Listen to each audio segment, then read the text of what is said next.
कधी विचार केलाय का की एका स्त्रीच्या संयमाचा बांध जेव्हा तुटतो तेव्हा काय होतं? जेव्हा ती एकाकी पडते तेव्हा नशीब तिला चारही बाजूंनी घेरून टाकतं आणि जेव्हा जग तिला म्हणतं की तू अबला आहेस, तू काहीच करू शकत नाही, अशा वेळी तिच्याकडे दोनच पर्याय असतात. एकतर त्या संकटासमोर गुडघे टेकून आयुष्यभर रडत बसणं किंवा आपल्या डोळ्यातून अश्रूचं रूपांतर पेटत्या निखाऱ्यात करून जगाला आपली खरी ओळख करून देणं. ही एक फक्त कथा नाही, तर अशा प्रत्येक महिलेसाठी एक आरसा आहे जिने स्वतःची ताकद अजून ओळखलेली नाही. तुमच्या आयुष्यातील सर्वात मोठी प्रेरणा ठरू शकते, कारण आज पाहणार आहे मनाची खरी ताकद. मित्रांनो, आपण अनेकदा ऐकतो की स्त्री म्हणजे मायेचा सागर, पण जेव्हा तिच्यावर संकट येतं तेव्हा तीच मायेची मूर्ती हिमालयासारखी खंबीर कशी बनते. आज आपण एका अशा स्त्रीची गोष्ट पाहणार आहोत जिने नियतीच्या खेळाला आपल्या मनाच्या ताकदीने उत्तर दिले.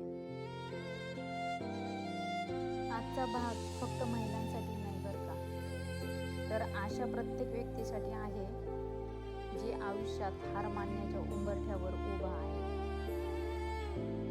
आयुष्य नेहमी सरळ रेषेत चालत नाही. एखादं आनंदी कुटुंब अचानक काहीतरी वाईट घडतं. कदाचित पतीचा अपघात होतो किंवा घरातील आर्थिक संकट येतं. महिला एकटीच विचार करत बसते. सुखाच्या दिवसात तर कोणीही असतं, पण खरी परीक्षा असते जेव्हा अंधार दाटून येतो, जेव्हा तुमच्याकडे दोनच पर्याय उरतात. एक तर रडत बसून नशिबाला दोष देणं किंवा आपल्या कष्टाने नशीब बदलणे. आपली आजची नायिका दुसऱ्या पर्यायाची निवड करते. प्रत्येक महिला स्वतःशी विचार करते, जर मीच खचले तर माझ्या मुलांचं काय, माझ्या कुटुंबाचं काय? मला रडायला वेळ नाही. महिला पहाटे उठून काम करते, कष्ट करते, लोक तिला टोमणी मारतात, पण ती दुर्लक्ष करते. मजबूत महिला होणं म्हणजे दगड होणं नव्हे. तिलाही वेदना होतात, तिलाही भीती वाटते, पण तिच्यात एक विशेष ताकद असते, सोसण्याची आणि पुन्हा उभं राहण्याची. लोक तिला म्हणतात, अगं हे तुझ्याकडून कसं होईल, तू तर एकटी आहेस. पण तिला माहीत असतं की जी व्यक्ती स्वतःच्या मनातून हरत नाही तिला जगात कोणीही हरवू शकत नाही. तुमची ताकद तुमच्या हाताच्या मनगटात नाही, तर तुमच्या मनात असते. महिला आता छोटे छोटे यश मिळवत आहे. तिचा छोटा व्यवसाय सुरू झालाय. तिच्या चेहऱ्यावर आता भीती नाही बरं का, तर आत्मविश्वास आहे. हळूहळू दिवस बदलू लागतात. जेव्हा तुम्ही संकटाच्या डोळ्यात डोळे घालून उभे राहता तेव्हा संकट स्वतः आपला रस्ता बदलतं. कष्टाच्या घामातून जेव्हा पहिलं यश मिळतं तेव्हा येणारा आत्मविश्वास हा हिऱ्यापेक्षाही जास्त चमकणारा असतो.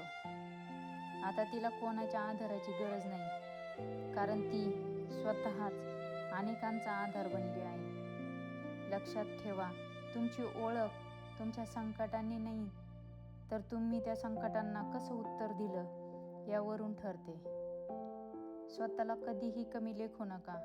तुमच्यात जी ताकद आहे, जी एका घराला घरपण देते आणि संकटात ढाल बनते, आजपासून स्वतःला सांगायला शिका, मी खंबीर आहे, मी करू शकते. तर ही होती मनाची ताकद. तुमच्या आयुष्यातही असं एखादं संकट आलंय का ज्याने तुम्हाला अधिक मजबूत बनवले? कमेंटमध्ये तुमची गोष्ट नक्की सांगा. ही मालिका अशीच सुरू